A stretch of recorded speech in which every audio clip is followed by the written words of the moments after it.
No, everyone's missed everything that's already happened. It's been a ton of fun so far. Thank you for joining us for SOS Cuba Roundtable. I am your moderator and host, Farah Khalil. I am an attorney and I have founded Third Media at third_media on Instagram. And I'm going to go around and introduce my incredible cohort here. We have Carlos Hernandez. He's a Hello. local Miami comedian. Yes. A host on Only in Dade, Yeah. and half of the Dr. Bros podcast. You got it. Pretty much. Yep, That's right? it. That's pretty much it? That's pretty much it. That's Yeah. pretty much it. Okay, we have Albie Dominguez to his right. He is also a local comedian. Yes. And he is the other half of the Dr. Bros podcast. The top half. The Yeah. top half. The top He's That's the true. top. I'm He's the usually top. a bottom. Okay. I guess differently. Okay.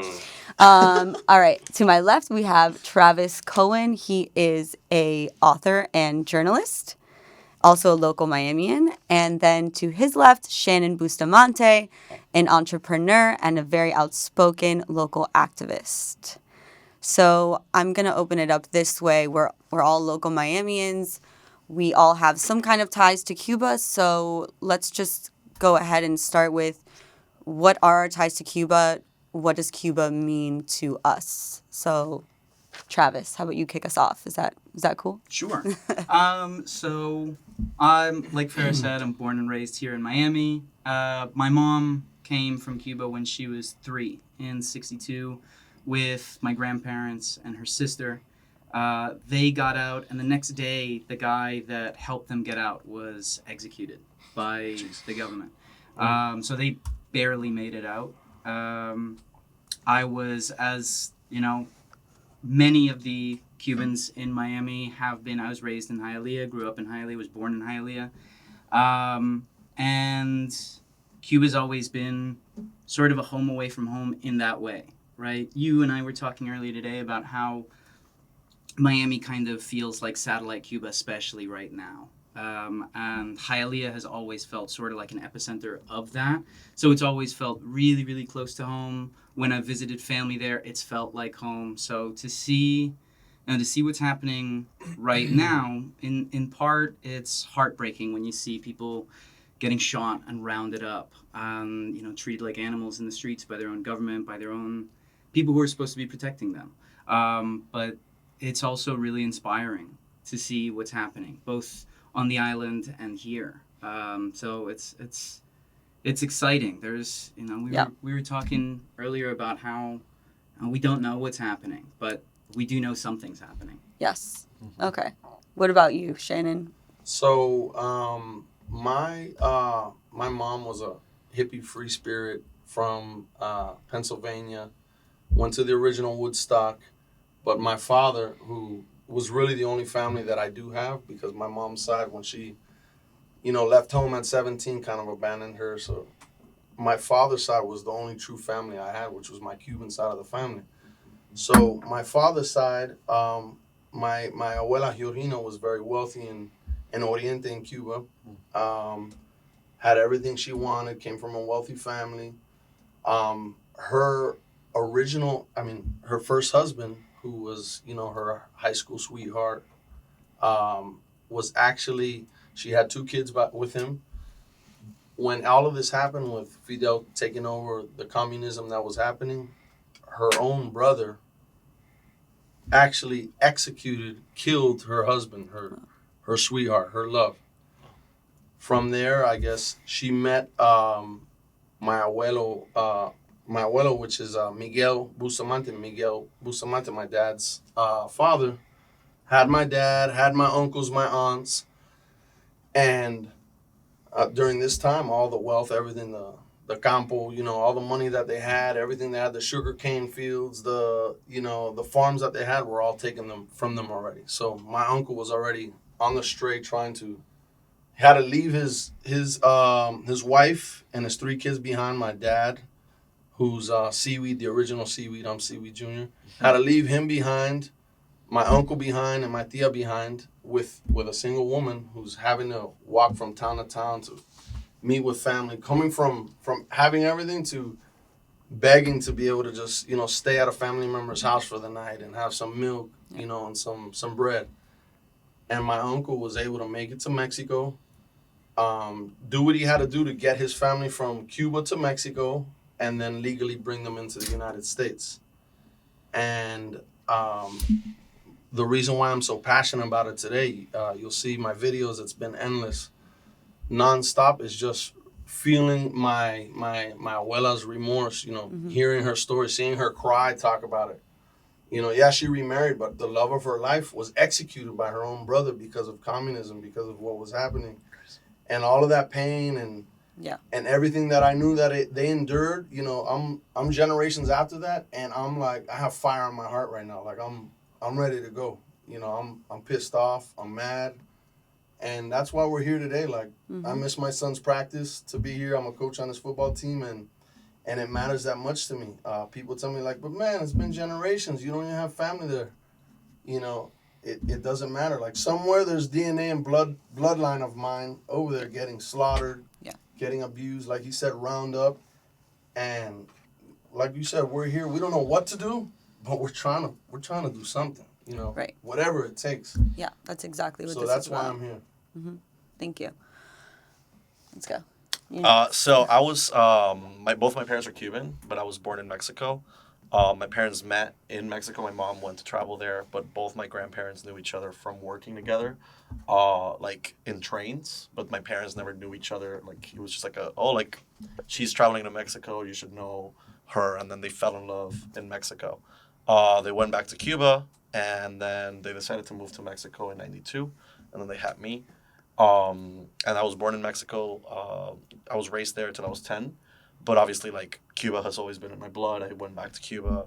I still have family in Cuba. My grandma, my cousins, my aunts, my uncles, all from my dad's side, they still live in Cuba. So I know, like, what it's like when it comes to, like, it hits close to home when shit like this is happening. Yeah. Like, that I know that if my grandma gets some sort of, like, cold or something like that she can't really, like, get much attention or the attention she deserves when, especially because my grandma was the government took so much from these people and made them believe so little of themselves that she in a part of her still believes in that. Like she still like believes that like communism might be okay, even if she comes here to travel. Like she's just blinded, like when Fidel died, she like bawled, that type of thing, because it's just they're blinded. They don't really know anything outside that island and It'll what they take tell them. generations. Exactly. Yeah.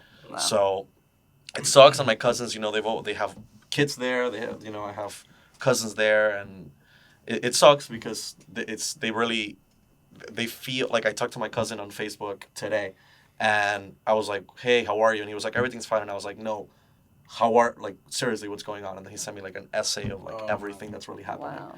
Wow. But they're afraid at the end of the day. But it feels that slowly but surely they're losing that fear, which is what's actually impactful this time around, is what I think. Like, they're actually going out into the streets. There's people throwing rocks at communist cops, which I've never seen before in Cuba. Yeah. So I think it's something it's an outcry that we're trying to make it feel like, not let it turn into a whimper like it usually does. So I think it's something that... We're definitely going to get more into that. Because Absolutely. That's, that's important. That's my... Albie, what about you? Yeah, so I was born in Santa Espiritu, which is in central Cuba. And my family got here when I was about 1.5 years old, here to Miami. They won the visa, the immigration visa, which is a lottery, which for those people that don't know, I'm not sure if it's organized by the Cuban government, the U.S. government, but there's a lottery allowing a certain number of people to immigrate to the U.S. with a visa, and it's very random, and my family happened to win it, and we got here, and we've been here ever since, and slowly but surely, my family has been, like, importing the siblings I still had over there, the uncles I had over there, so right now, all of my immediate family, even, like, half-siblings, are all in the U.S., which is nice, to be honest. And yeah, what's happening now, it's I don't really know what to say about it. I feel like a lot of young Cuban American people have like this fantasy of like, oh, one day it'll open up and we'll get to like know the country that like our parents knew. But like I talked to both my parents today, and they're not hopeful that anything's really gonna change. They're like that it's gonna end bad, and when like put to the test, and like the U.S. isn't gonna intervene militarily at all, and it's just gonna fizzle out. And I like kept pushing them both. I'm not trying to get depressed, but I kept pushing them both, and Yeah. they're both like, nothing's gonna happen. Yeah. Well, It's a let's sad back part up of for a that second and just talk about what is SOS Cuba. It's a hashtag that's been, cropping up on everyone's social media feeds, and it came after, from what I understand, Cubans kind of flocking the streets and protesting shortages of food and supplies and medical aid. And in response to that, the government, they've been taking the internet down Yep. and shooting people with live ammunition and other, I think maybe rubber bullets and other things as well. But, live ammunition being the most shocking part of it. Yeah. And so Miami specifically has responded very strongly because of, look at us, we're all Cubans. I'm half Cuban.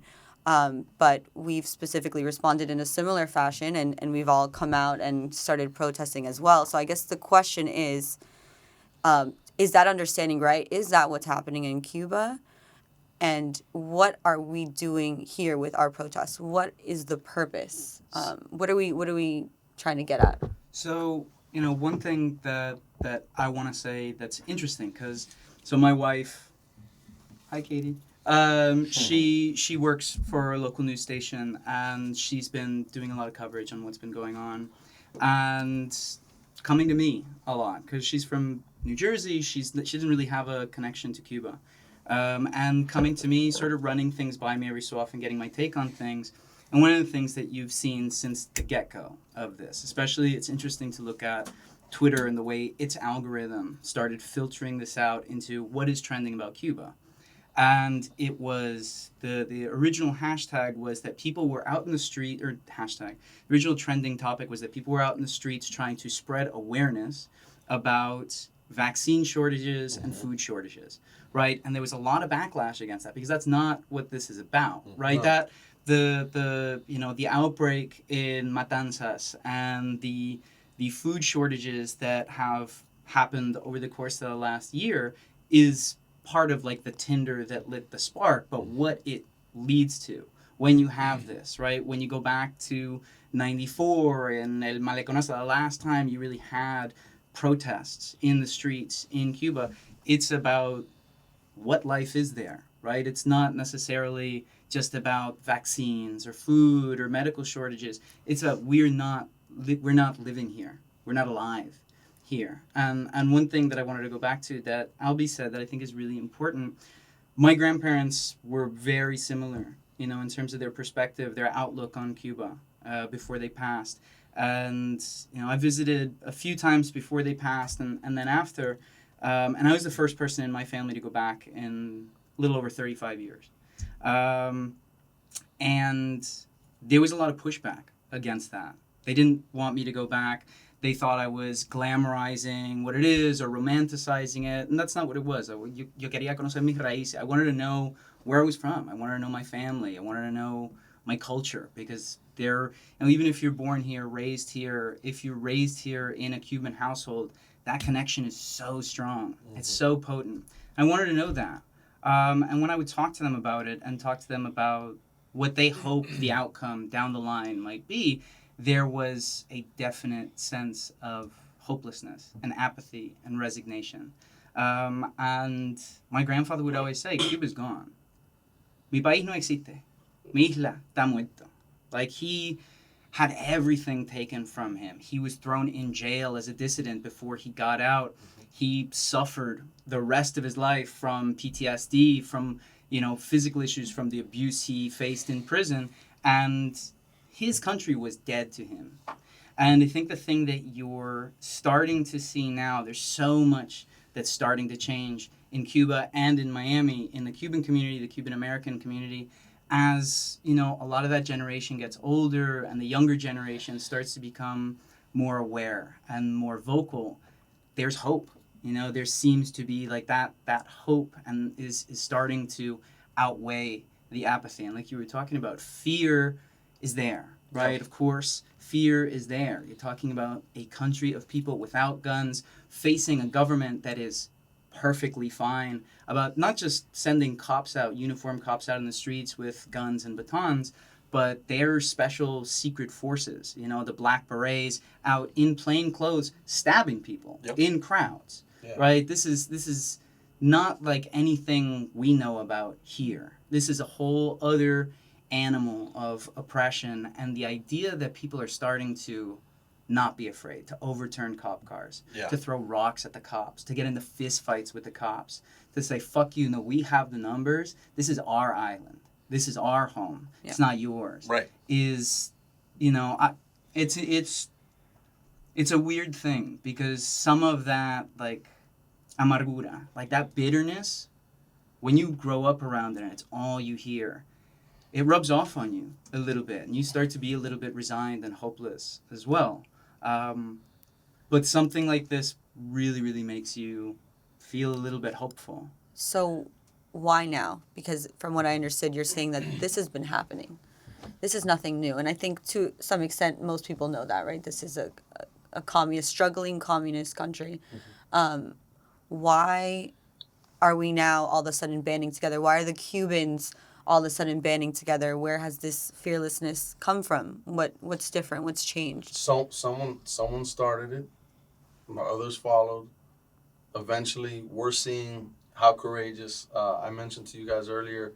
I think it's called frantic adrenaline. Frantic adrenaline when it's life or death. Your kid's trapped under a car. You see a mom lift a car up abnormal strength. Abnormal strength. You have 14-year-old kids going at a cop who has a knife or a gun with a fork, with a rock. It's life or death. You see that. We see the videos now. And in the 80s and the 70s when this was trying to be overturned, nobody would see what was going on. Nobody saw anything. It was zip tight. Now we're seeing this 14-year-old kid with his, with his life on the line, fighting with a fork and a rock to save his own life, to save his mom, shield his mom. And that spreads like wildfire. Like, I recently on my social media today, a few individuals that, I considered friends of mine that I literally cursed a few friends out on the phone because they're like, hey, well, why aren't you over there fighting the fight inside the island? And why aren't you on a boat or what have you? But what I'm trying to tell them is now that social media, we're seeing these kids fighting, a fight. When someone can fight a fight that they know that they very well may lose, you see that, and it touches you from over here, and you like, we don't know what to do. Why are we here today doing this podcast? We're trying to do whatever we can, but that's now spreading like wildfire because of social media. Mm-hmm. And believe it or not, anybody that sees this podcast, if you think you're not doing anything by bombarding Joe Biden, bombarding Mayor Suarez, bombarding any politician, the people's voice is strong. Mm-hmm. After so many messages, so much noise, Something protest, yeah. Change happens. Social media is powerful just from a button, and that's why I'm here today. Mm-hmm. I think that's why we're all here today. We can't physically just go there guns blazing and do some of the stuff that some of us courageous Cuban-blooded, hot-blooded Cubans want to do, but we're going to do everything we can do. And by seeing these videos and by seeing, these kids, like he said, the fear is gone. The fear is gone. It's like, what are we going to lose here? I'm shielding my mom. You're not going to hurt my mom. I'm going to fight you with whatever I have. Man, I would give anything to be there to help that kid out, to go blow for blow and be there in that fight. I want to be in the fight. Yeah. And if this is all I can do, put me in. Like, what can I do? I'll do it. Osmani Garcia was waving around a rifle. So there you go. There's that.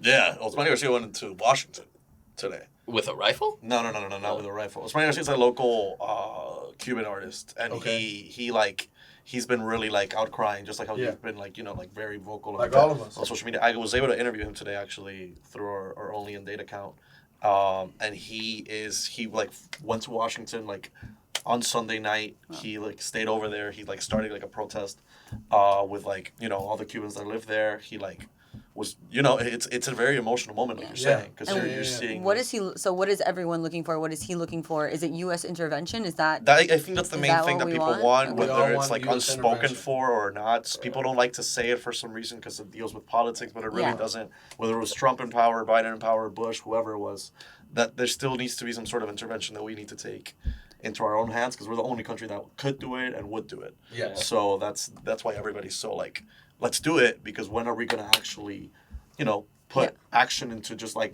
we hope that the Cuban people respect. That's not gonna happen. Nothing's gonna change for 60 years of just telling them our prayers are with the Cuban people. No, What it's prayers, not. bro?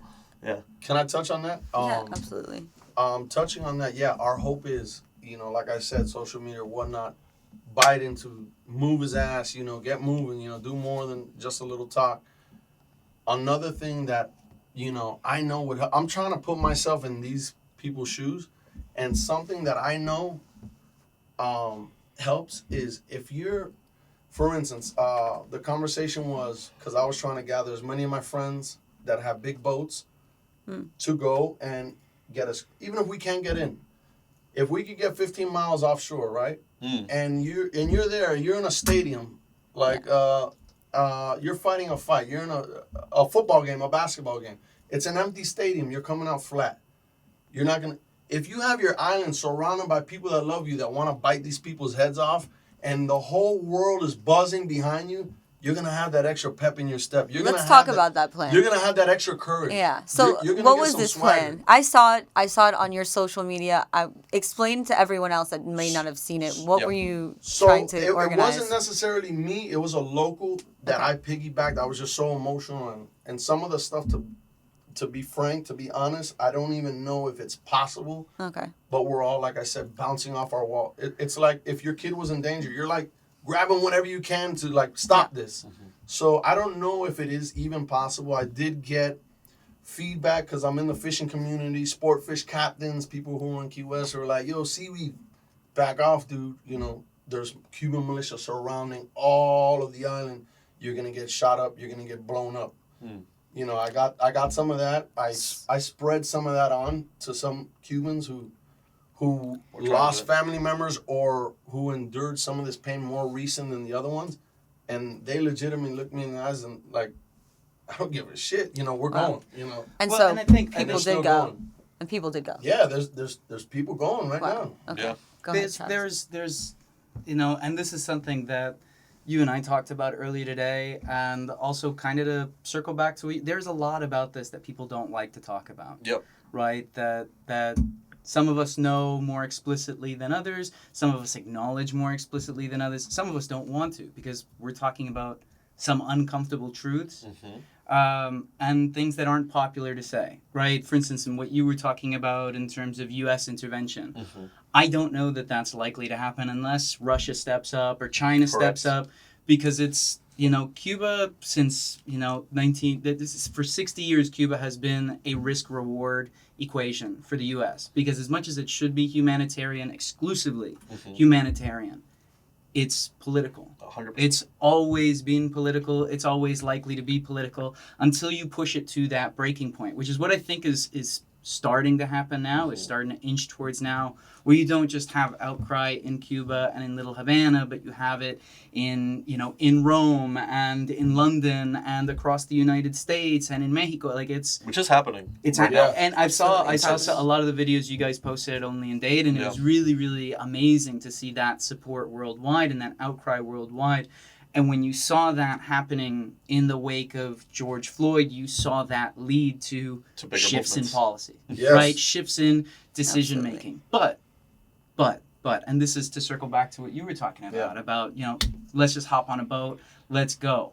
It is that emotional spark, right? It's that I need to do something. Yeah. Because, you know, to go back to the metaphor you were using, you're a mother who sees their child in danger, maybe in a burning building, and you just want to run in and get your kid out. And you don't think about grabbing the fire extinguisher. You don't necessarily think about letting the firefighter who's there go in first. Yeah. You just run in, and maybe when you kick the door down, you let in oxygen and the fire blows out of control. So when you're talking about let's go to Cuba, you're not just talking about the FARC there around the island, which they absolutely are. Yeah. And they have no compunction about shooting you or throwing you in a jail cell and throwing away the key. That's one thing. You also have Coast Guard cutters that, like, this is their nightmare. And I know you're a patriotic dude and you support the people who serve this country, like, really, really ardently. And it's something I admire and respect about you.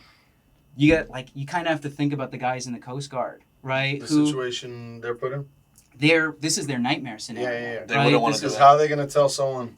No, they have to. Yeah, They're yeah. rounding people up. Them, Yeah. Homeland Security, Border Patrol. They're having to, like, monitor so many nautical miles right now because of this. Yep. And it's a hard truth that, yes, we want to do this. We want to run into the burning building. Devil may care, damn the consequences. Yeah. But at the end of the day, our community has a tendency, and maybe you'll disagree with me, but from what I've seen over the years, over my lifetime, for the last 30 years, I've seen that the Cuban community, the Cuban American community, this is such an emotional issue. It's such a traumatic issue that there's often not a time to stop and say, is this a good idea? Let's strategize before we mobilize. Let's organize before we mobilize. What we're doing here and what you're seeing happen this time around that feels different is there's a sense of, like, cohesion and planning and thinking about how can we affect change in a way that is going to actually enact change rather than throwing us into the lion's mouth. I think the thing that I was thinking about this today, because I was thinking about the posts you put up, and I was thinking about you all day today. I was worried about you. I was worried about you getting hurt. I was worried about things happening to people I care about in the community. Yeah. And one of the things that is, it's a good way to boil this down. One of the, if not the main slogan, the main rally cry of the revolution was Patria o Muerte, right? One of the main rallying cries of the counter-revolution, of people who are out there marching for liberty, has been Patria y Vida. Yep. The ability to live for your country rather than feeling like it's binary, right? I have to die for it. And there are more ways to affect change than risking dying for your country. And I feel you, 100%. I feel you. I'm ready. I was talking to somebody the other day about how if, the CIA came down with, like, a few payloads of, weapons and gave us some cutters and said, listen, y'all go at 2 a.m. We got you with gas. We got you with, across these 20 boats with 10,000 automatic weapons. Go spread them around, fuck shit up. Yeah. I would volunteer. Yeah. My gut would be like, all right, vámonos. Ya, estamos listos. Yeah, that's organized. Estamos listos. Let's go. That's organized. Well, but it's also like, it's such a visceral response to want to say, stop. Stop. I want this to stop. I need this to stop. And the question is, how do we do that? And saying, like, well, I don't know, let's just go. It's so quick, and it's such a knee-jerk reflex that it puts you in danger, it puts more people in danger. And the reality is, you're talking about a stadium surrounded. Papo, it's an island. They know they're surrounded. Yeah. They know that the world is watching right now. And I promise you, as entrenched as ese fucking comepinga Canel is, he knows that this is something different. And I do think that there... manner? What do you think makes it feel different? So there are a few things. For them. There are a few things. One, the last time this happened was 30 years ago. It's a different planet. Yeah. Now the world is smaller. The world look at what we're doing. We have 15 fucking iPhones around that are live streaming us to however many people are watching. the internet has changed the whole thing for the world is smaller. Everybody's in Cuba now. It's not just an island that you can drop, a curtain around and say nobody knows what's happening. Yes, there's an internet blackout right now, but there's still WhatsApps coming out somehow. There's still emails getting out somehow. Because we're fucking ingenuitive people, and we'll always find a way. Yeah. We always find a way to overcome. And so this is not like any time the people have stood up and said stop, because this is a different moment in history. It's not like 94, and going back to what you asked, a while ago, about what why now, right? There's that. There's also the fact that this is such an extraordinary, strange time to be alive. This last 18 months where everybody has been living in their homes, and a lot of people Thought we were all gonna die. not just that, but a lot of people don't know what that was like in Right, Cuba, right. where like the wealthier parts of Cuba were on such intense lockdown that it was like, you know, parts of China. It was like Yep. parts of Italy where it was strict lockdown. It Right. was hardcore. Couldn't And help, so yeah. and you're also talking about a place where there's rolling blackouts because there's no more tourism industry, so they can't keep the lights on. So you're talking about people for the last 18 months have been locked in their homes, not sure if they're going to be able to get groceries, not sure if there's going to be air conditioning or water or light or a way to talk to their brother, fulano, el otro, whoever, you know. And Yeah. the That's- reality is that this is a powder keg that's had pressure and pressure growing, and there's been 60 years of pressure, and on top of that 18 months of otherworldly, surreal pressure that maybe makes this that time and place. And I think just you've made me realize that maybe COVID-19 is kind of like the overlying link that we've all kind of gotten from each other. I might not have understood what was happening in Cuba before, but now I know I've been in lockdown in probably a much easier version of it than they're going through right now. But now I can understand at least partially what they're going through. And everyone in the world has at least one kind of overlapping experience I don't think we've ever had before, which is COVID-19. It's kind of brought us all together and we're seeing eye to eye. I think it's a really unique time for sure. Did you guys know about this plan to surround the I've island? like heard about it like here and there. I don't know What's that? specifically, just like the plan About of like the taking boats? boats and Yeah. going on it. Like I told you, I'm it was, curious it was on how a, many it was people- on a whim, and like he said, it was like, I know the video you're talking all about. right, let's man. just go. This is actually what started this entire thing because Oh, I really? saw Off of you social post. media? Yeah. I saw you post that, and I was like, I got hyped up, and I reached out to people, and then this kind of came together. So, you know, maybe it's not an ultimate win in the end. It definitely got some things in motion, No, including for this sure. situation. So, Anything that gets done. Like Yeah. I keep sharing with people. They're like, man, what are we gonna? It's gonna be the same. It's just gonna be the same. Nothing's gonna happen. Man, even if you're at home and at work, you know, I tell people like, just sharing those gory videos, you know, of that lady with her bloody nose. The more eyes that see this, the more that you do. Like, if you do nothing, for sure, nothing's gonna get done. right. 100% shit Right. will get done if you sit your ass at home Yeah. and say, oh, nothing's going to happen. But even if you're on social media trying to do something, you know, whatever you could do will help. It's true. That's why I think people are like taking it to that level. Like what For you said sure. is true. Like there should be better measures. We should be more organized. But people, not only like people like what you said, like your parents or people feel hopeless because they know how long things take Yeah. to be done when it comes to like whether it's intervention, whether it's a humanitarian approach, whether it's the UN, whatever it is.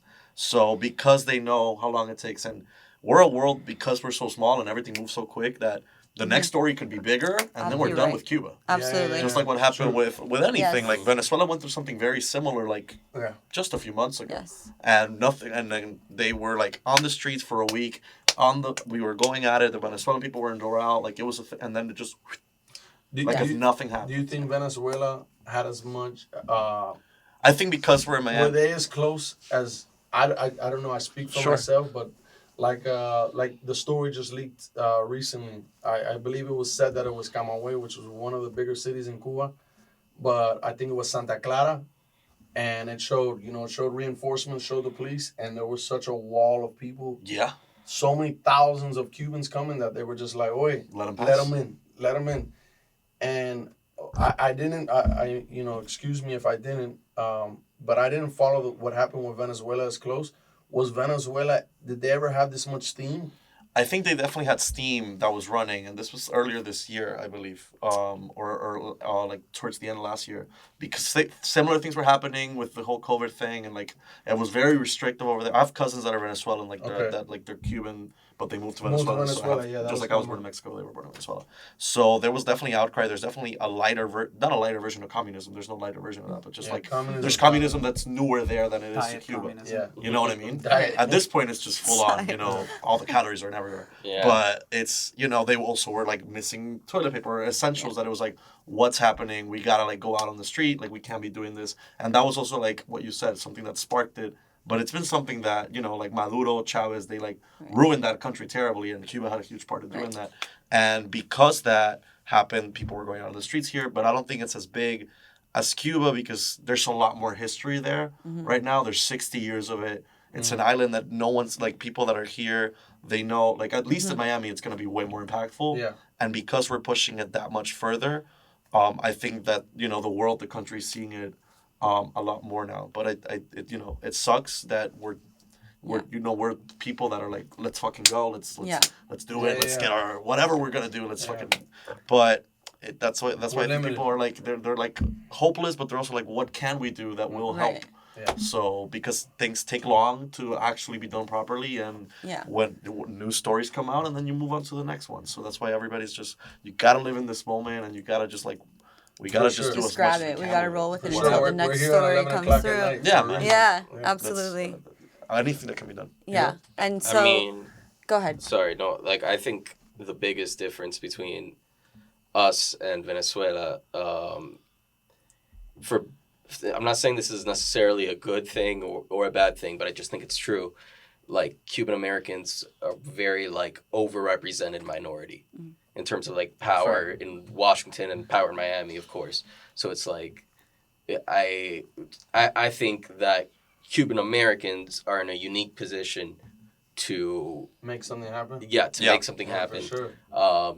just because of like the power, the dollars that they have. There's billionaires. Yeah, Yeah. and And we're also neighbors. I think people just think Yeah, that we owe it to nine- them more because 90 miles away. yeah, Our city was built by Cubans. absolutely. man. That's the other thing. I mean, Our we're city, built by you know- Cubans here. Yeah. So There's also like going back to the political reality in terms of leverage. It's not just representation and it's not just money. It's Florida has never been so important to everybody else in the country. Right. Right? Like Very true. we are the meme page of the Florida man. country. Yeah. Right? Like we are our news stories are, the joke reel at Yep. the end of everybody else's credits. But we're also, in a lot of ways the decider of the future of presidential elections so much of the time. So people do listen when the Cuban community starts to speak. The problem is there's so much division within the community. You have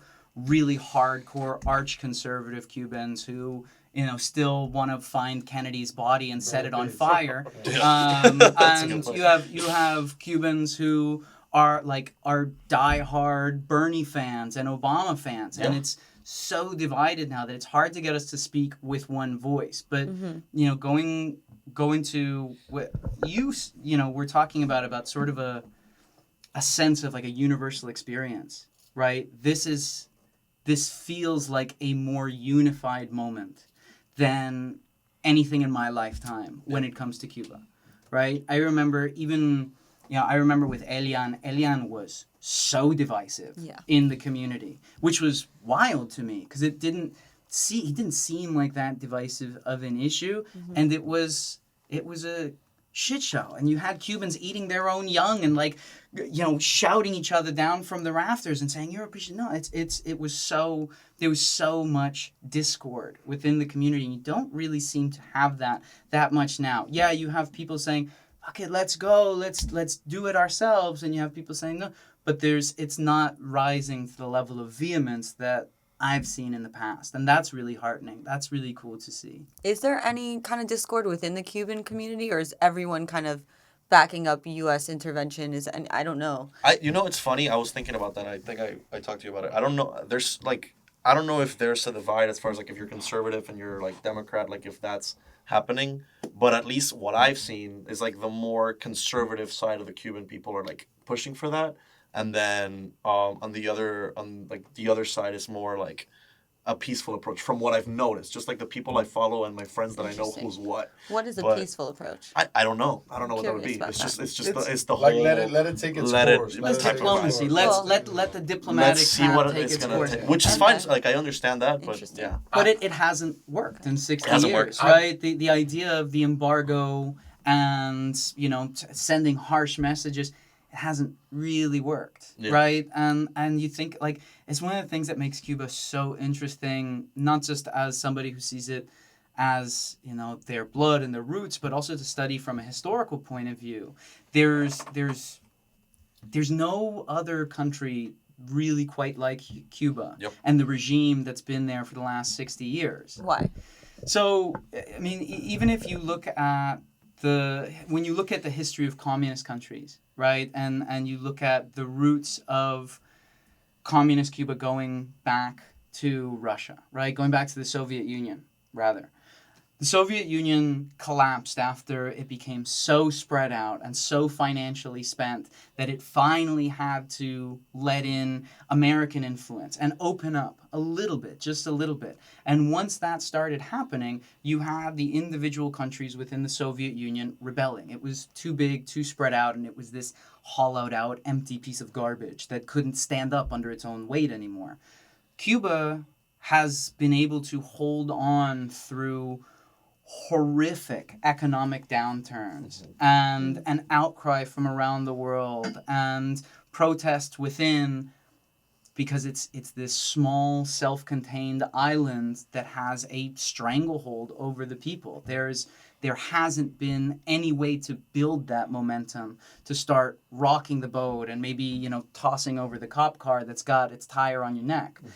Now it feels a little bit different, but historically, Cuba has sort of been the exception to the rule of communism eventually, rotting economically from the inside out. Cuba's been rotting. The government has said that the financial system doesn't work, but they always have the American government to point at and say, well, it's the Americans' fault. And it's one of the problems that comes up when people say this is all because of the embargo. This is only because of the embargo. If the embargo just weren't there, then this wouldn't be a problem. And you see a lot of people, that's one of the things that I will say is kind of divisive within the community right now, is that you see people talking about this as exclusively an embargo issue and not an ideological issue.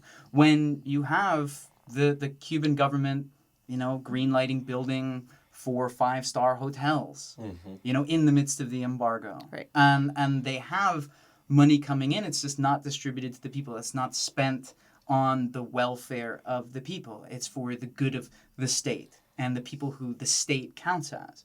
So, when we get to this point of like, how do we simplify this? How do we oversimplify this? That's where it starts getting a little bit divisive. But I think right now, and I think this comes back to like how important social media is and how important the age of the internet and the data era is that we have the ability to have these conversations and have this back and forth and flesh out, well, how much of it is really this and how much of it is really that. And well, if we do intervene and we topple Canel's government, well, what are the next 10 minutes of that tape sound like? It's chaos, right? And do you have an American protectorate there that now we're responsible for, and we have to figure out how to set up a new Cuban constitution and a new form of representative government? Wouldn't be the first time we've tried. For sure, and we haven't done very well in the past. No. We've done we have a really shit track record with imperialism. Like when we try to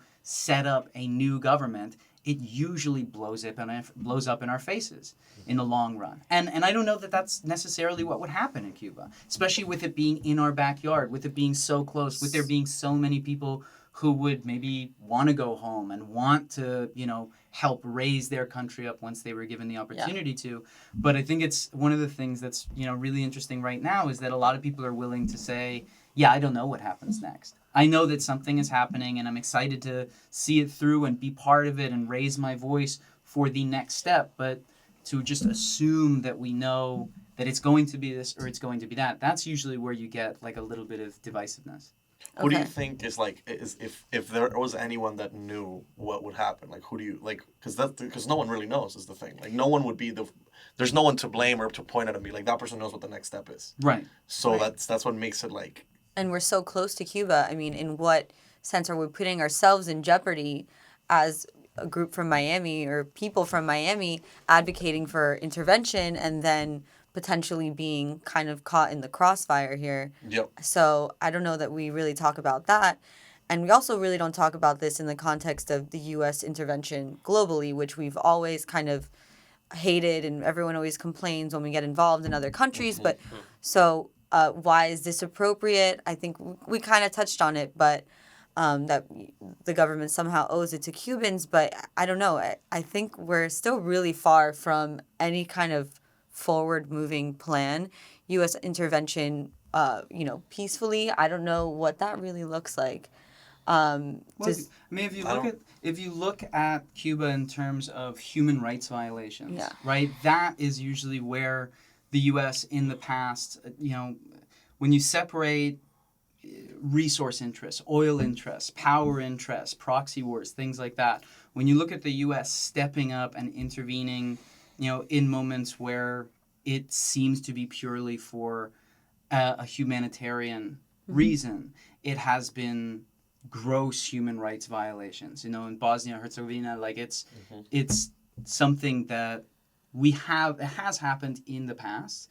We have used our muscle as sort of not like a global police force, but to say, hey, this isn't right, and we have the power to stop what's wrong at least. Even if we don't know what the next right thing is, we have the power to say, stop, you're out. Or even at least just let the Cuban people accept these, this food and medicine and distribute it to the people. I think at the very least, what do you think, Shannon? Is that something No, that for you, sure. like, what do you want to that's happen? the bare minimum. I'm all in or not at all, to be honest. I guess that seems, I may not be fragile enough with this, but for me, that doesn't cut it. Like, I mean, communism's got to end. You want that? This close to home. That's a start.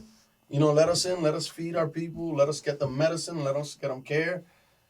But your run is over. Yeah. It has to be over. Mm-hmm. If they may never get the courage that they have right now. They may never get the momentum that they have right now. And we're doing all we can, but they're doing it on their own. Yeah. Like he said, like. They're putting it all on the line. Yeah. They're putting it all on the line, and like we've all mentioned, we wish the CIA had a clear-cut plan. I'm sure we'd have millions ready to storm the island right now if we had a clear-cut plan, but we don't. And I just feel like if it doesn't happen now, it may never happen. Mm-hmm. Like the blow that it would take, the people who stuck their necks out now, like imagine the ones that were throwing rocks, they know them all. They know where they live. Imagine things go back to normal. You think those people and their families, their mother, their brother, their sister aren't going to get killed or thrown in jail or tortured? Like, everybody knows it's now or never. It's like almost like, man, do I take that step? We can't. They're going to see me. They're going to know it's me. They're going to come back and kill my mom, kill my brother, kill my sister. And they don't give a shit. They're going out. It's balls to the wall. Let's do it. So you're like, we got to do it all right now. It has to happen now. Yeah. I agree. Yeah. I think Like, there's so many people are gonna die that have stuck their neck out already. Yeah. You know what I mean? And we can't leave them out to dry. Like I say, we, the United States. Yeah. I hope that something happens soon. He seems a little bit more educated on the topic of how long this progression would take for POTUS, Joe Biden, whomever, to step in. But for me, it's now or never. Like, these people are gonna. Cuba Libre These all the kids way are gonna for get you. tortured. People. Yeah. There's gonna be a lot of blood, and no, we're not gonna get anything out of it. It has to happen now. That's how I feel. I feel the same way. There's never been a time we're like close. this. I feel we're close. I agree. We took over Santa Clara. What do you think, Albie? I see Albie's them the closest marching. one to Cuba. I'm pumped. That's true. I'm fucking pumped. I mean, I was born there, but like, for instance, I visited back once when I was 7. So it's like I was born there. I have the citizenship. I have to do the whole thing of applying of renewing my Cuban passport if I ever want to go back. But like, sometimes I don't know how close I am really. But dude, if all this goes through and everything goes good, I'm taking my citizenship and I'm opening a Chipotle in Havana. I am capitalizing on this. You got it, bro. Like, if anybody's gonna... We're moving this podcast studio to Havana. I'm just saying, if Cuba becomes capitalist, if anybody's gonna carpet bag it, it's gonna be a Cuban guy. Like, that's how I feel. There's gonna be 100,000 We gotta mechanics give- from we gotta- Hialeah. We gotta give the ones who had the balls to overturn it first dibs on everything. Oh, true. I feel- Forget all the Miami Cubans. I'll take What about that. me? I'm I'll happy take one of to that. do it. I get Let to- all the locals have first dibs. Let's fund it. You know. The thing Let is them have true. that house on the water. Yeah. You're on the front line. You know. Let them have you the deserve it. presidential palace. Yeah. Yeah. Let them have whatever they want. Someone has to take it. I just want a Quiznos. Bring Next to Quiznos one of them, back. just the Quiznos in our Hey, is Quiznos still around? I don't know. I'll We bring should- it, I dude. miss I'll Quiznos. start a Quiznos is whole still new- around. I'm That pretty was sure. that was bullshit, man. Getting Yeah. rid of Quiz- Quiznos. That's the I fucking movement. love we need to Quiznos, get. bro. Get rid of communism, bring back Quiznos. That's it, dude. That's the new one. Hashtag that. That's her. That's the podcast. But yeah, dude, it's hashtag. just not like I don't see any other way that this can't like this has to be the time. Like Yeah. this it's too It perfect. feels like Would you it join feels this like militia? Who would join this militia? Dude, listen. If- Somebody if they asked me gave- like, "Oh, would you go on a boat? Like, would you go on a thing? Would you go?" And I was honestly, I was like, if I don't get like arrested, and if it involves me not dying, You're risking your But life. okay, two but very you can't big- be. I Those are wouldn't. two very However, big however, Hey, don't Very go. Don't go. however, Don't go. You can't be However. promised not dying. However, it is definitely something I that love like this guy. I would want to go. I really would. How much peer pressure? Dude, but if someone pressures me, dude, I go to peer pressure so easy. So like, if you really pressure me, What about I'd a- probably do it. What about a gang of rubias when you get back? Are you married? No, no. Like if Bro, I get like 12 blonde bombshells for you, like your I'm highness. promised That's that. like some jihad. That's crazy. Shit That's now. right. that's like Alibaba shit. Can you we know? say this stuff here? It's okay. Is He's this- like, yes, can we please curse? say Is it. this PG-13? We've been Can we curse? cursing. It's They really know. open Oh, up. I've been slipping. my Jamie, curse can you words. pull that up? Jamie? Yeah, you can- Jamie, can we Yeah, curse? you guys can curse. But what about like this in relation to like Bay of Pigs? So didn't they try to do this once, like what you're talking about, almost? Like, So like It's different. it's He- I mean it's Bay of Pigs was the like letdown of all letdowns, right? When it comes to Cuban American relations, right? It Cuba knew that we were coming. They had enough spies, they had enough intel to know that we were coming. Even after the U.S. bombarded their airfields, the U.S. was supposed to come in and give naval and air support to the guys that they dropped off on the beach. They didn't come through with the air support, and those guys were all left out to hang high and dry. Yeah. This when it comes to the idea of just like the Herald article that ran, I think this morning with a headline that feels just so surreal and also so believable. Armed with water, canned pasta, and I saw that. gasoline, people take on their boats to Cuba. Like it's admirable. That's, yeah, absolutely. It's admirable, but it's a bad idea, right? It is a Why? category. Why? Okay, Past the kind of so break. there are a few reasons why. one, just to point out the people who went out, who tried to go out. Recently. Was it Sunday night? I think. Weather. Weather. That's what I'm saying. Like, this is not a well thought out plan. When you're thinking about going out in an 18-foot boat with some Chef Boyardee no. in 8-foot seas, No, you're no. gonna fucking drown. No, It's yeah. not a good idea. And plus gas. Like, it's not like, Well, that's it's the 90 thing. miles in Key West, but like, Exactly. from here it's like 300. And what are you guys gonna do? Like It's- shoot fireworks off the boat? Like to let them see? Like what's the you're plan? going with what, a 9mm Glock against people with but weapons I don't from the think that's Russian the. army? But I'm not saying Shannon. I'm saying. okay, because I understood the plan. plan was just to like give them moral support.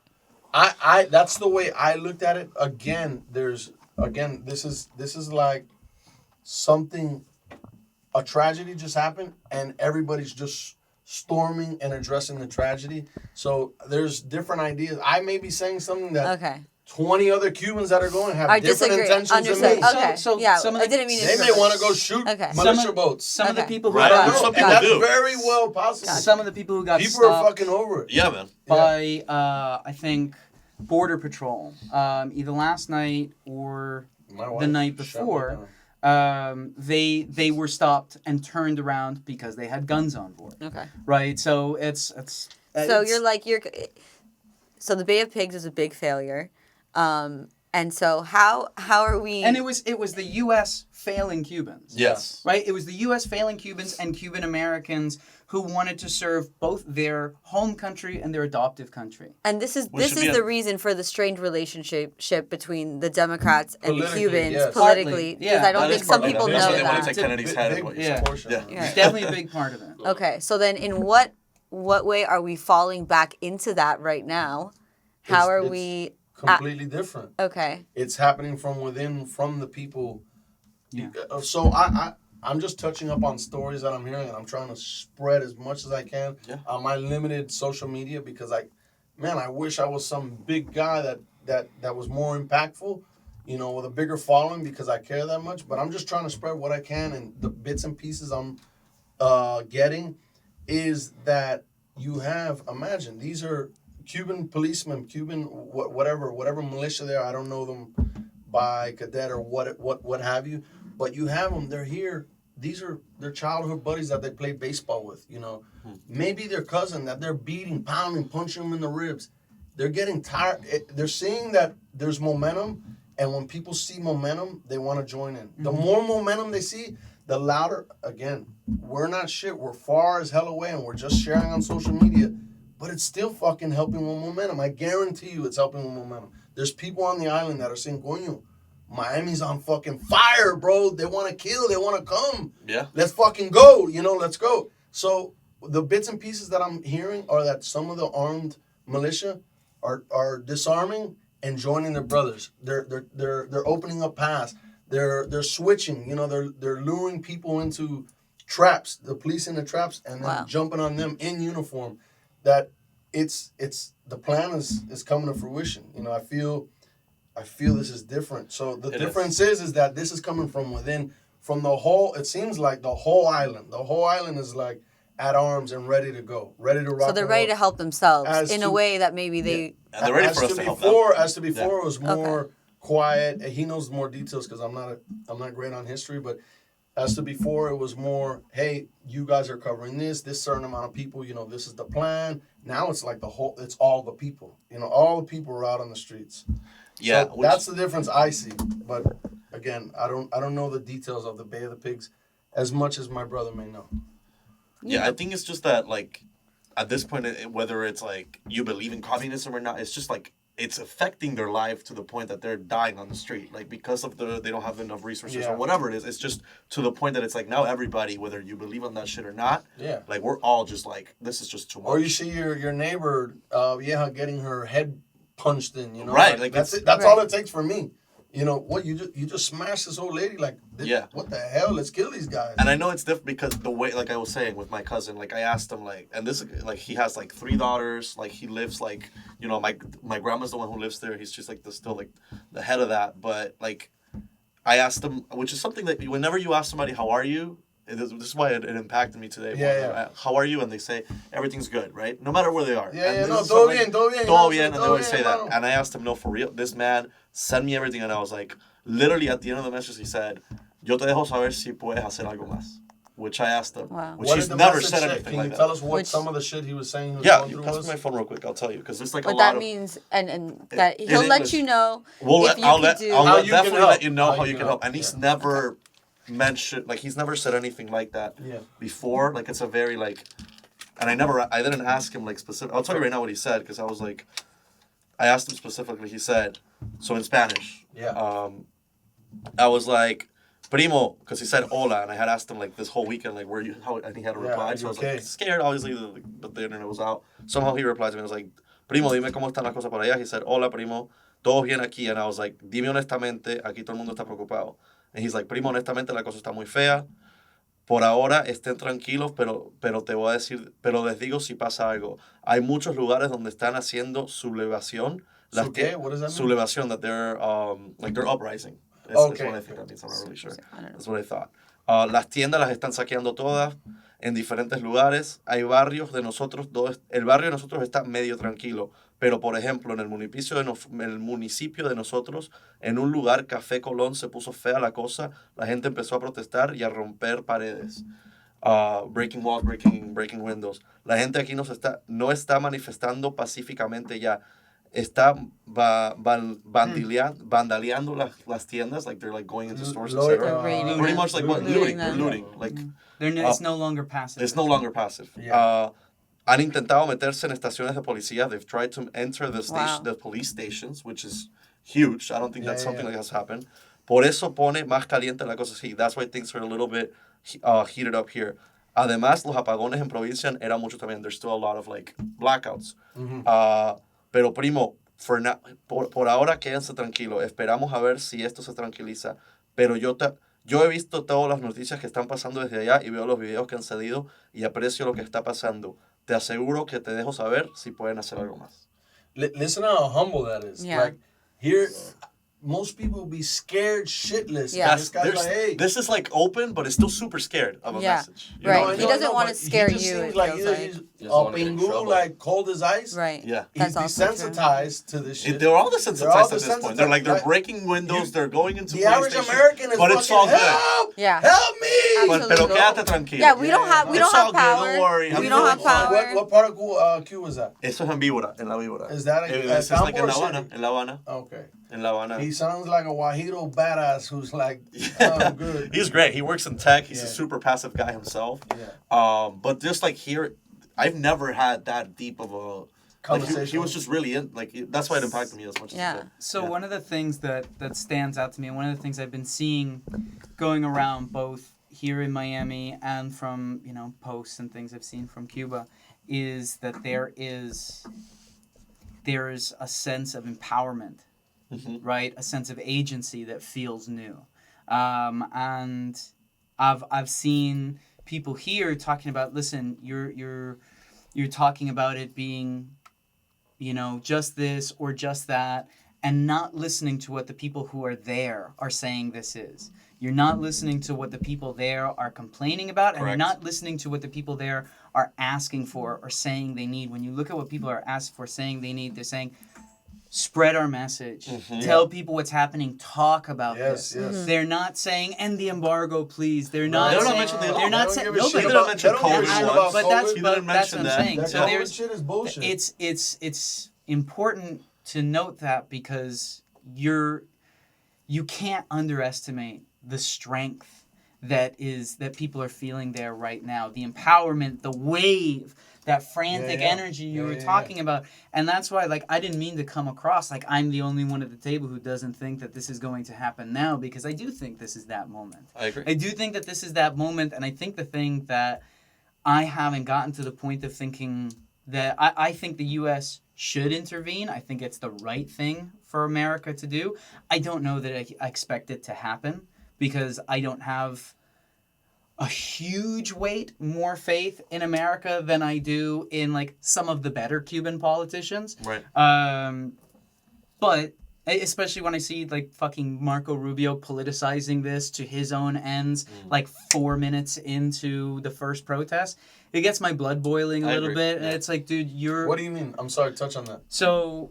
Because Pretty much you mean like calling Because out I heard Biden, bits is that and what you mean? pieces, and I probably ran with Marco Rubio. you Yeah, know? so I like I probably got hoodwinked. Marco Rubio came out in support of the protests, which, great, absolutely, of course, and then immediately pivoted to how this is, this is about the dangers of the left and how we can't allow Oh, socialism okay, to exist in the okay. United States, Oh, and yeah. how we need to be really mindful of policies Yeah, by the fuck Democrats. politics right now, exactly, bro. and that's what I'm Fuck saying. Like, politics. I'm all for supporting this, and I think that's what we need to do. I don't think we should be politicizing it, and No, I don't trust. not at all. I don't trust the U.S. government to do anything but politicize it. That's but correct.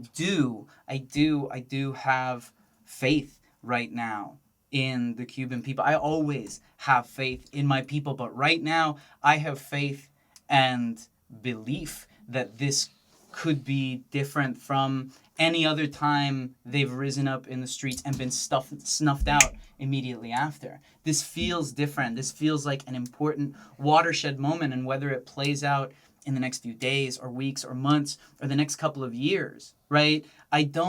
The one thing I wanted to circle back to, and I'm glad I remembered it, is you said it's now or never. Yeah. And I think that that's true and it's not, because that assumes that if this doesn't pan out, Let's give up. right now, that the people there will give up, and history says otherwise. Every time that they have had the fucking boot back on their chest and fucking had these communist stormtroopers putting them on their backs, they've bounced back. They've come back for another round and said, no, estamos más fuerte ya.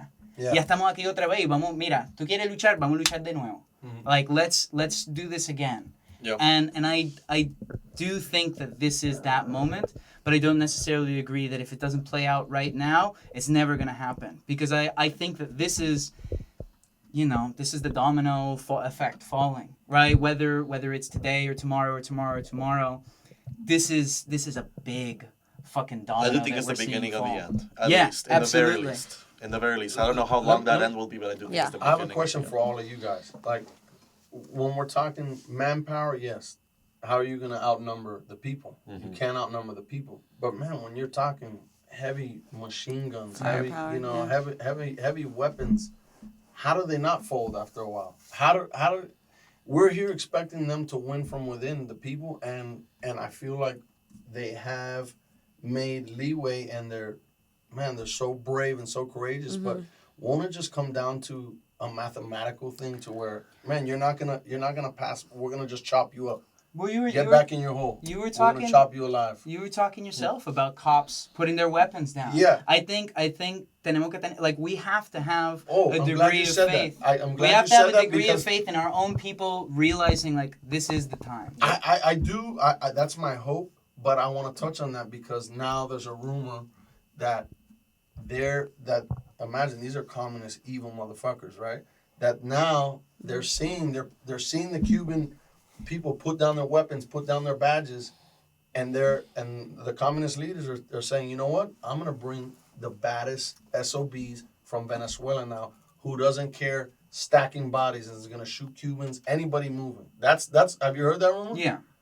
That's what scares the I shit haven't heard out the of me. rumor. I Yeah. haven't heard that. If they bring Venezuelan snipers and shooters, you think it's not like, oh, my primo, my blood. He's gonna be like, man, everything moving, and then what happens? Then we tap out real quick. I don't know That scares me. I don't know that, like, there's I don't know how credible those rumors are. Yeah, I don't Right, know. that's I don't one thing. either. but I it don't know how it much. sounds like something It's the Cuban feasible. communists are capable of. It's feasible. I don't necessarily know how much stock I put in, like, in It's an angle thing. ideas and whispers from, that come out of, that rumor mill, right? Because there's a lot of bullshit that goes in and a lot of bullshit that comes out. So who knows? I don't know that the people can bring down the regime on their own. I don't know that they'll have to. I don't know that you've had Mexico coming out and, like, decreeing what's happening right now, really, really vocally. The Mexican president has been talking about how this needs to end. The U.S. needs to step up. Yeah. Maybe talking about the U.S. being the only country that can get involved. I don't think that's gonna be the way it happens. Well, that's I also think- his fault. Like, that's the problem with the Mexican president. Yeah. I would know. Why?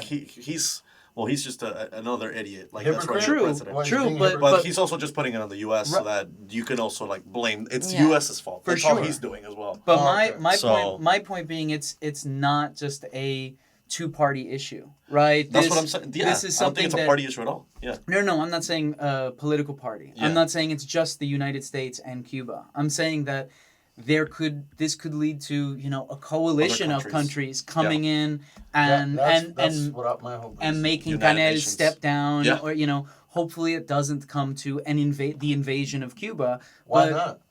Because people are gonna die. Yeah. Yeah. Our people are The gonna die. only way that this ends is bloodshed. I don't see. I How don't. do you see it any? I think you could wind up with Canel deposed. I think you could wind up with, if we start taking the airports and we start taking the streets and there's armies marching down his streets, you're going to have, hungry, empty-bellied It's a power communists takedown. Yeah. saying like, no me interesa, I'm not fighting this for you. Yeah. And you're going to wind up eventually, yes, people are more than likely going to die. You don't want it to be a I complete... don't want it to be a massacre. Yeah. I don't, It shouldn't be. I don't, because there are going to be too many people caught in the crossfire Yeah. who have no way to defend themselves, Mhm. with no hope of defending themselves. You're going to see, if it comes to that, La Habana Vieja is going to not exist. Okay. Yep. It's going to be, But- it's already in ruins. It's going to be ashes. And our history, our country doesn't deserve that. It doesn't deserve that. What I want to see more than anything is that piece of shit, quivering in his palace and then marched out in shackles and hung for war crimes. Yeah. Right? I want to see him executed. And whether it's executed by a black ops, team of guys going in the middle of the night, or if it's at The Hague, I don't care. Well, the thing is also, it's not only him. It's everybody that's... For sure. Everybody Yeah, there's that's, a lot like, of them. Kill 'em still all. in power that has let that... Like, when Castro died, everybody was like, ah! And then, Yeah, Raul no. Castro. And then, whatever, and now this guy. It's just, Cuba's it's definitely that... weaker, though, without... Absolutely. For And sure. 100%. Look This what's happening This now. wouldn't be happening. Not with for Castro in power.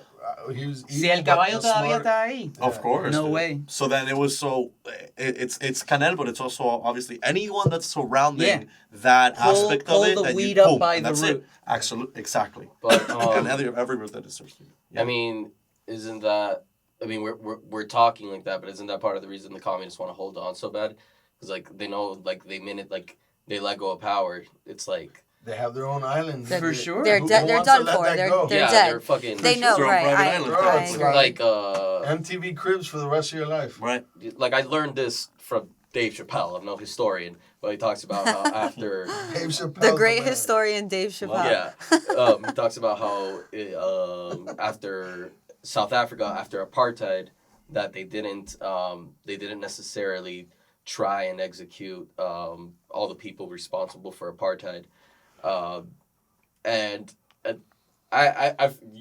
you're clearly the most educated and literate. Yes, you're the smartest guy at the table. So it's like I'm more asking like you, is there any like similarity into like a bunch of Cubans being ruled by people from one party and apartheid, and should if the end of communism is coming, should it look like the end of apartheid, or will it? Or I don't know what it's going to look like. And again, I think this comes down to Cuba sort of being an exceptional case, right? Mm-hmm. Cuba and the Cuban people. Like this, the idea of this government holding out this long, nobody ever imagined it was feasible. They wouldn't have put the embargo in place if they thought that this small island could fight through starvation and economic downturn and hurricanes and just everything beating down at their door, because we're fucking hardcore people. Yeah. We don't give a fuck. And so these are the only people in the country with full bellies and guns in their belts, and they're, like you said, they're not going to go down without a fight. They're not going to give it loosen their grip at all until their fucking hand breaks. What you have to do to sort of cleanse the system and purge the system and start over, I don't think that you can have any remnant of the for old sure. guard left. You can't. You can't have any of it left, because left to their own devices, somebody's going to set up their own version of a new, diet communism. Yep. And before long, Yeah. it's going to be their kids instead of Castro's kids Yeah. Yep. bumming around, the south of France in 124-foot multi-million-dollar yachts, while the Cuban people continue to struggle and starve and suffer. There's no scenario where we move forward without cleaning house of everybody that was part of what was from behind, what Yeah, was I agree. behind us, what was part of the past. And I don't know what that looks like, right? I'm not, you guys give me a lot of credit, but I'm not an expert. I'm not tied in as, to Washington and what happens next, what the geopolitical ramifications of a free Cuba would be, and what that process would look like. I think that one of the things that we, one of the things that we need to do is give credit to the Cuban people for being, we're not just ingenuitive, we're not just resilient, we also have some of the most brilliant academics, scientists, incredible artists. We have a vibrant history of research and study and creativity. And so we absolutely have minds in that country who could envision a new Cuba. I think, whatever happens next is going to involve, I think where the U.S. Does will... the U.S. come in? I think where the U.S. will most likely, whether they come in before this or not, I don't know. But where I do see the U.S. stepping in is for a transition of power, right? When the regime falls, I don't think they leave a power vacuum, without some supervision. I think they're going to be like, okay, let's We know how to do this. let's stabilize things. Whether that turns into them installing somebody or putting somebody forward in like a kind of rigged election that they put their guy in front and their guy's the one who wins, or Great starting point. Rigged whether- election. Let's. Yeah. whether it winds up something more Would like... Cuba be U.S. territory? Well, I hope not. I hope that it wouldn't be. My ideal scenario is something along the lines of, a multinational coalition coming in, deposing Canel, and staying there while Cubans and Cuban Americans come in and have a 21st century constitutional convention where they write a new law. They build their own country, their own future for the first time, right? And they determine what happens next, and then we fuck off. Then we fuck right off. That sounds magical. That sounds That's magical. That what I'm sounds saying. Yeah, that's a dream. That's my It's a hope. dream. That's my. I think Utopian. the U.S. will still want some skin in the game. Of course, Oh, and they'll yeah, have obviously. it. They'll have it. Once it's a free capitalist country, they're gonna have it. We're down to one camera. Everything else has died. That's cool. The last We're gonna 15 wrap minutes. up. Something Okay. I've been panning and doing. Anyway, Yeah.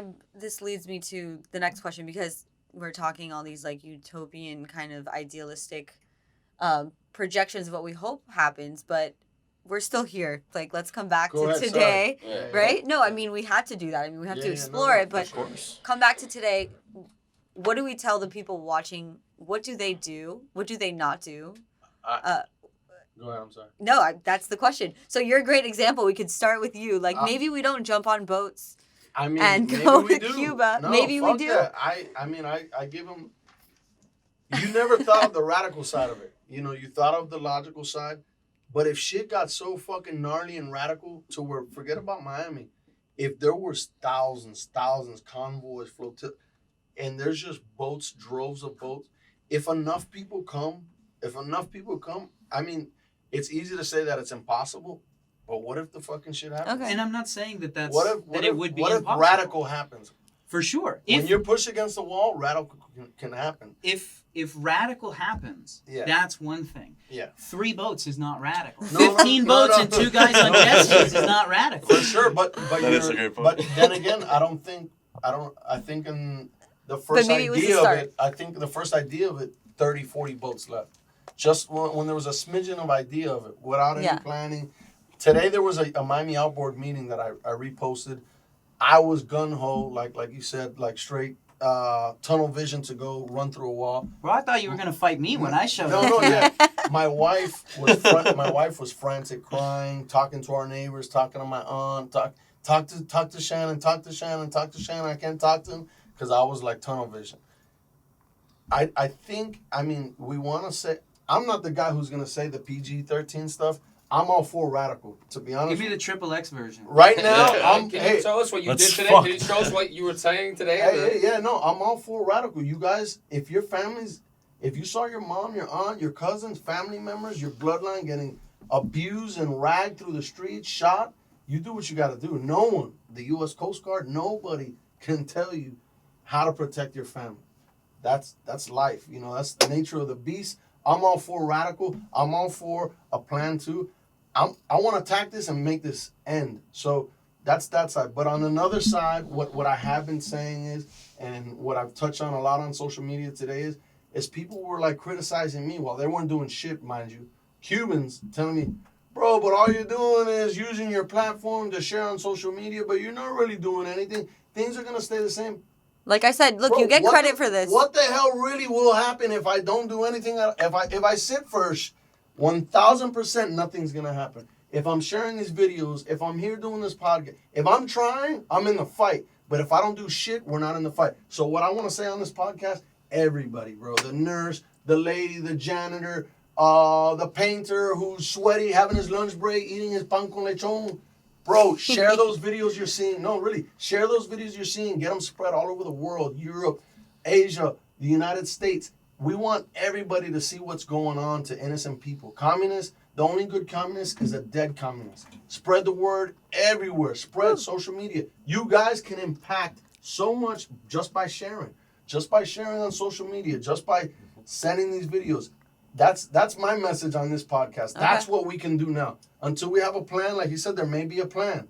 But for right now, all I can think of is radical and do what you can on social media and talk about it and keep spreading the word. There was Your turn. What's your parting words? That's it. there's I can't remember the exact phrasing he used, but Killer Mike after shooting in Atlanta last year, my God, which yeah, Who great said speech. it? Killer Mike. He was a I thought Killer you were Mike. talking about me. I was like, did No, I say that? no. He said You Killer know, Mike. you know the I was like, speech. what? You What? know the speech I'm talking about. Yeah, of course. Super. So I'm not. it was. Those were on the BLM. Yeah, and Yeah. it was.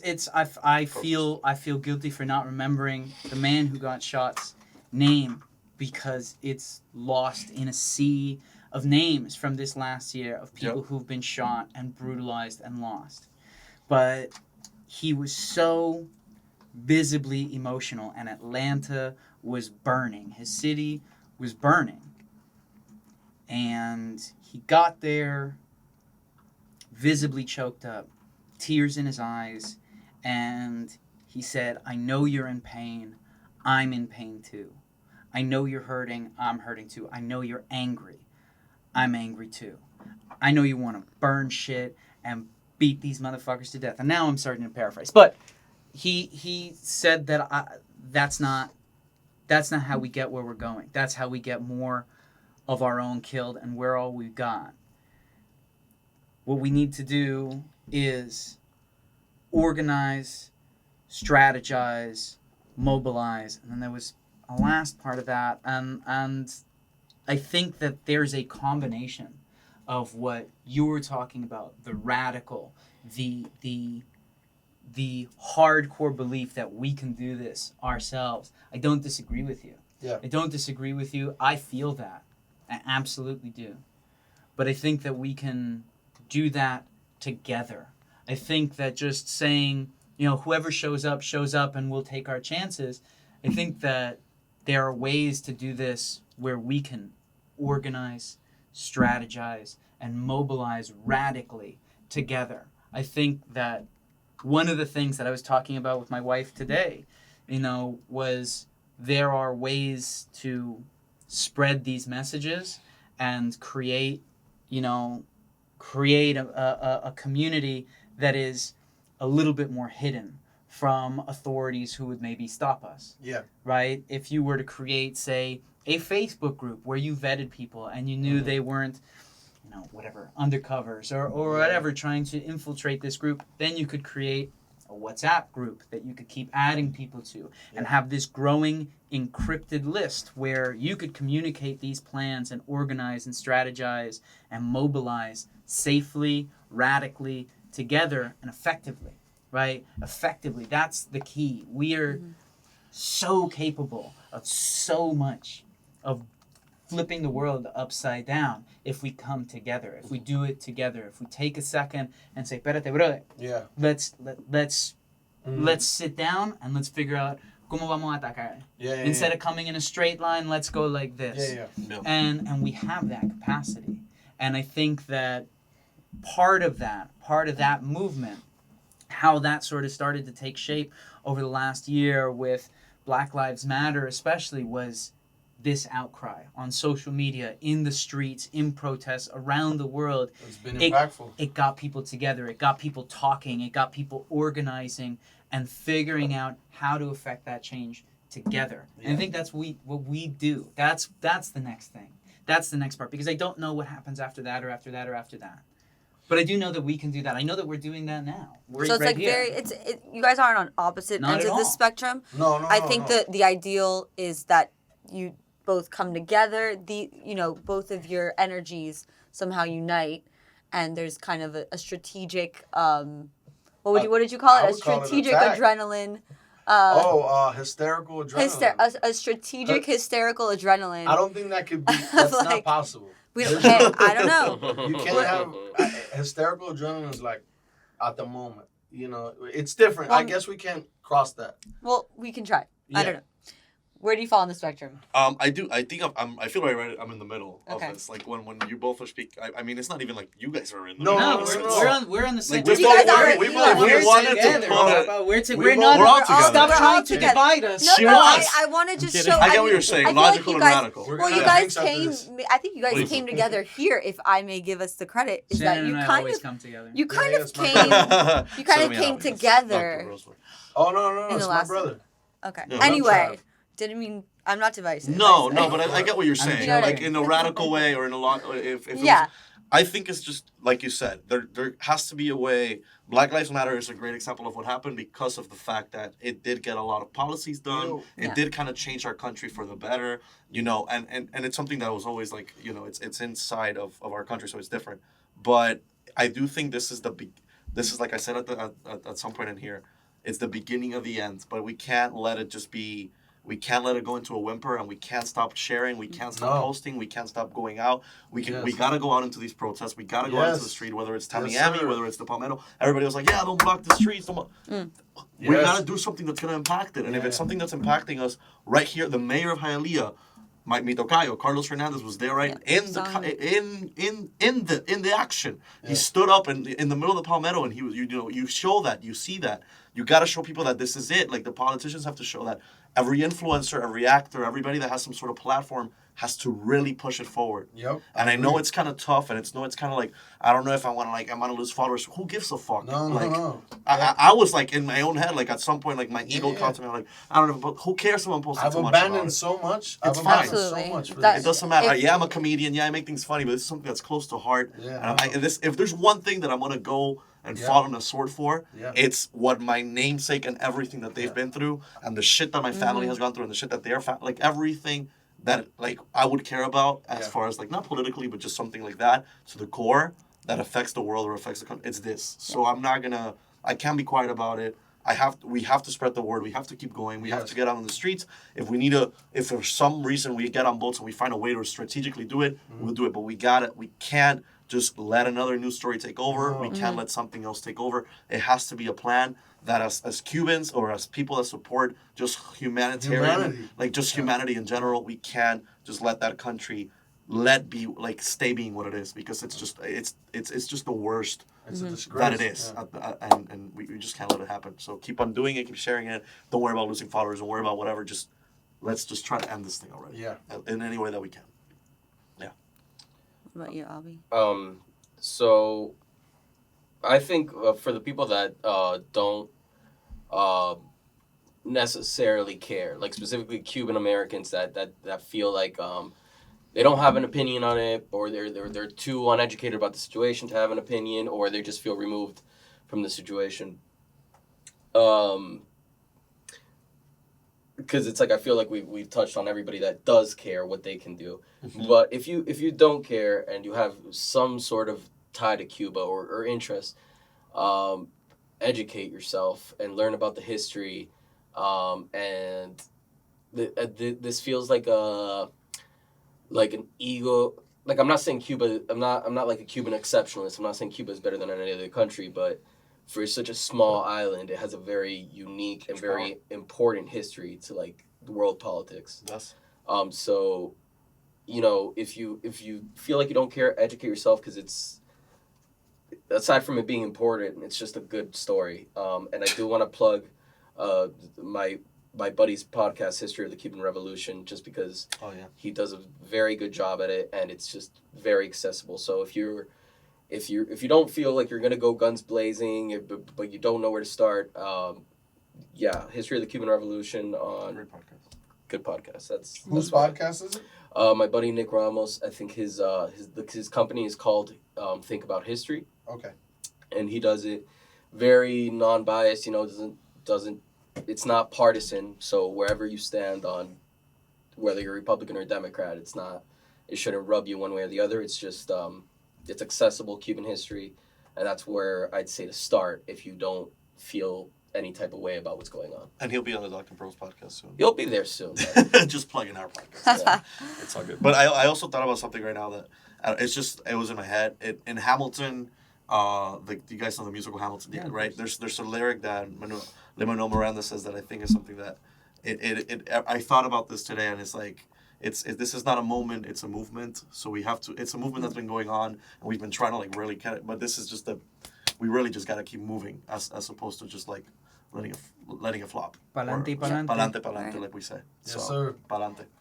Okay, Cuba pa'lante. Libre. Thank you guys Yeah. for joining us. Cuba Libre. Cuba Cuba Libre. Libre.